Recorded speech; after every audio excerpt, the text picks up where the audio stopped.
So here we are working on the Ninja 300 today. Got Heather over there. One of my old Monroe shirts from back in the day. We're gonna give it an oil change. We're gonna check the chain. We're gonna clean it.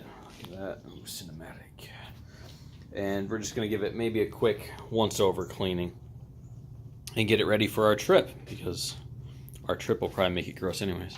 And Heather brought snacks and drinks, so. So the first step in the Ninja 300 is to take this dirty bottom fairing off. Got a bolt here, center bolt, one up here, and then one back there. And then same thing on the other side. Once that's off, that's all you gotta take off to do your oil change. You ready? Yes. Okay.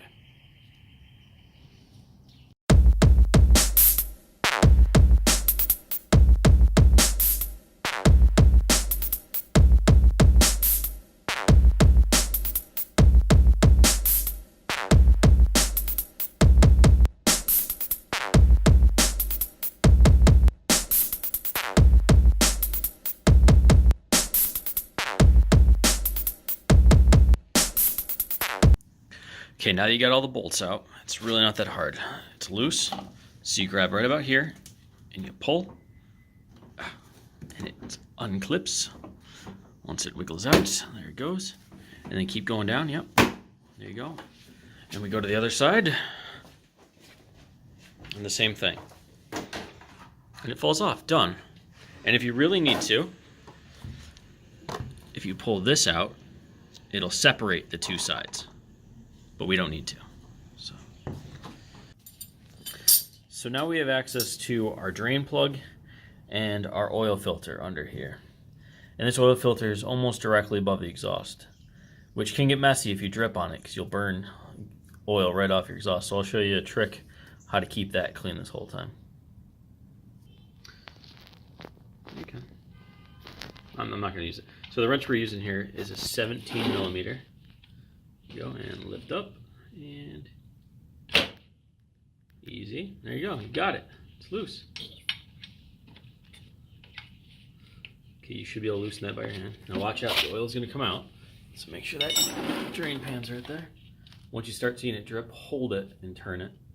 You don't want to let it go in there, because then it'll be covered. So don't worry about the gloves. We got more. So kind of push. Oh. See, our first oil change. What was that? What was that? Yeah, I'm getting the devil eyes here. It's not that hard, is it? No, but I got. Okay, well, I'll show you a trick around that. So here is the trick. Just put a piece of tin foil on top of it, drain it out this side, and you're able to get that filter right off. Would you give that filter a turn so you can get it off with your hand? No. No? You sure? Okay, the good news is, if I use the right filter, and I did, see if that wrench fits on the end of that filter.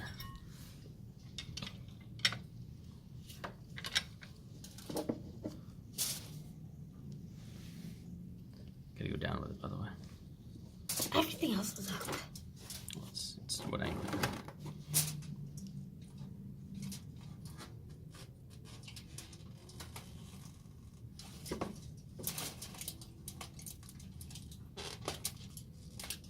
Saw it spin. A little more.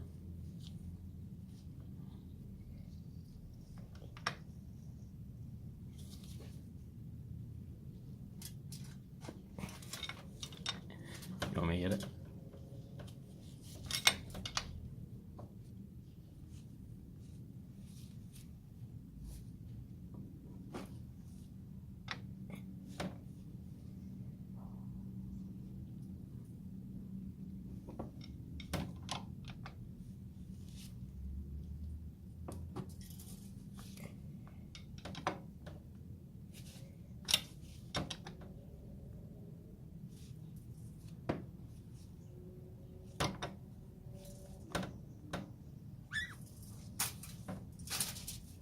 Once it starts to drip, just let it drip down on the, like, spin a little more, get it a little looser, then it'll start flowing though. Like, You want it to really start flowing.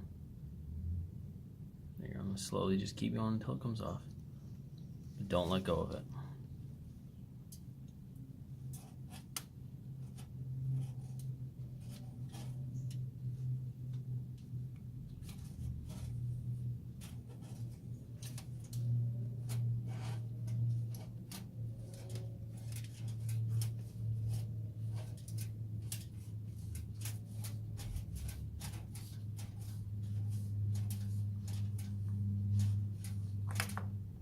Okay, now tip it so it all spills out. There you go.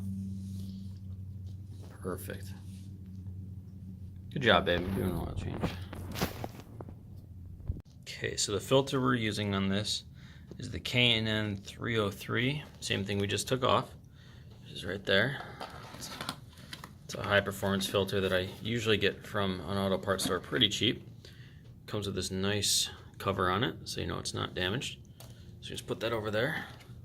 Is that pretty much empty? Yeah. Okay, put it that side up in the box so that it doesn't drip anymore. That's how we dispose of them, just so that it keeps the garage a little cleaner. Now take one of the rags and kind of wipe off the front of the engine if you could. I can't get it off. Here you go, rag.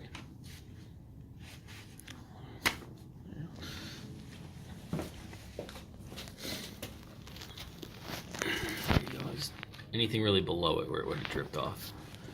Try to clean up as much as you can. A lot of this is just going to be sped up film or like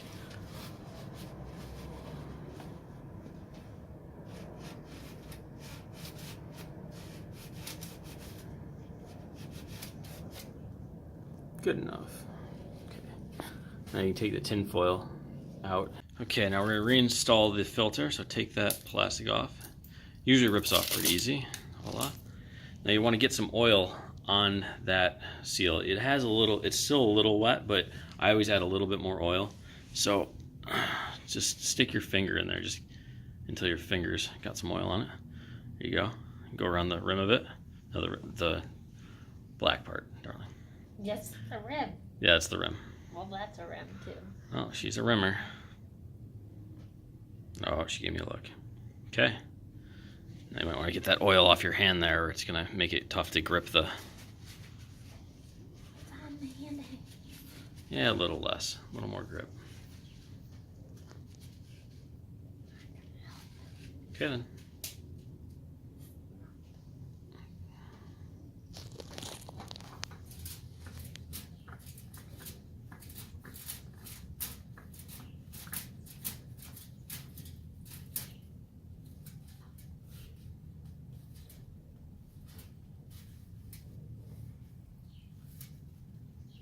How tight do I go? Pretty snug, but hand tight, so you don't want to... Should be probably good. That shouldn't leak. So now you can take that tin foil out. Make sure, there you go. And then just ball it up and kind of fold it into itself so that it doesn't drip too much, if you can help it.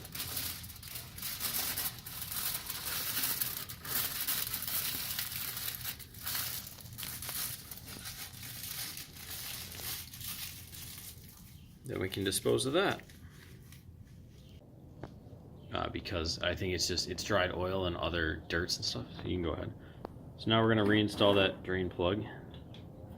And I think the proper torque on it is, I don't torque my drain plugs, probably 19 Newton meters. I don't know. It says it in the book, but I've never really torqued a drain plug before because I used to do hundreds of them a day, so.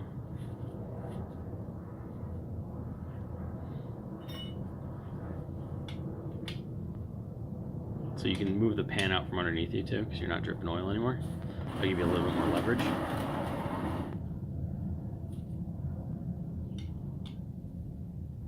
Not too tight though. It's gonna be just nice and snug. Perfect. Good to go. So we've got the oil cap off up here, the fill cap. We're gonna add a little oil to it too, just because it was sticking there.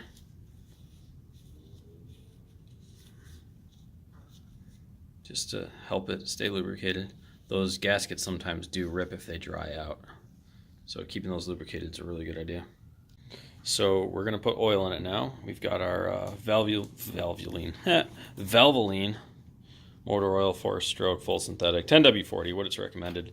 And for this bike, they recommend 2.3. So try to, how many are left in it? Do you know? 24. 24. 7. So fun thing we just figured out about these is they mark everything down in ounces, not tenths of a quart. So we need to get down, the one Heather has in her hand is at 24. So we need to use 9.6. So we're gonna try to get it down between these two as she pours it in.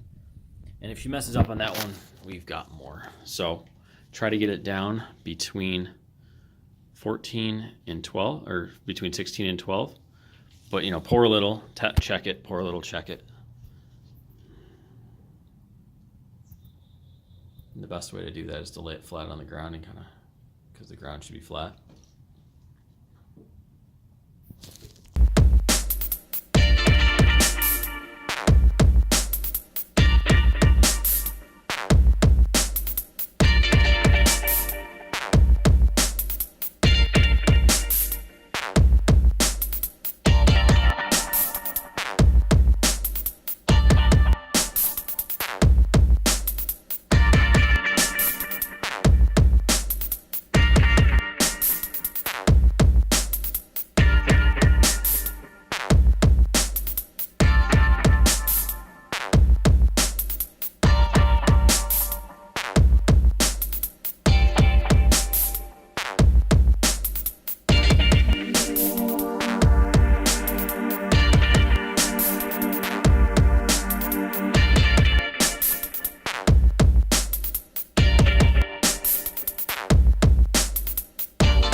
So that's about where it should be? About halfway there? Mm-hmm. All right there. That's where about you want it to be, in between those two lines. That means it's nice and full, but not too over full and not too low. So now we've got it full of oil. Turn the engine to on. Perfect. Start her up.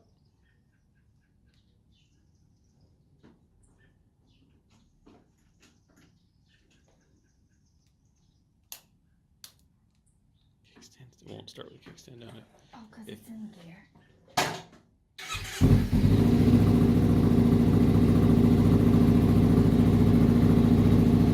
Okay.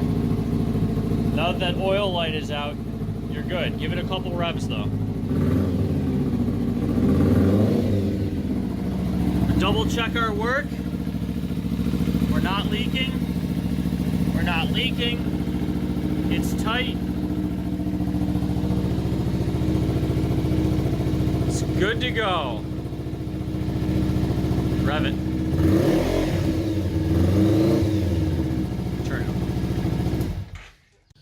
So the last step in the process is to reinstall that, which sometimes takes a little finagling to get it placed right. So I'm going to call this a success. And the next part of the video will be us riding to Rochester and Syracuse. With or without that fairing.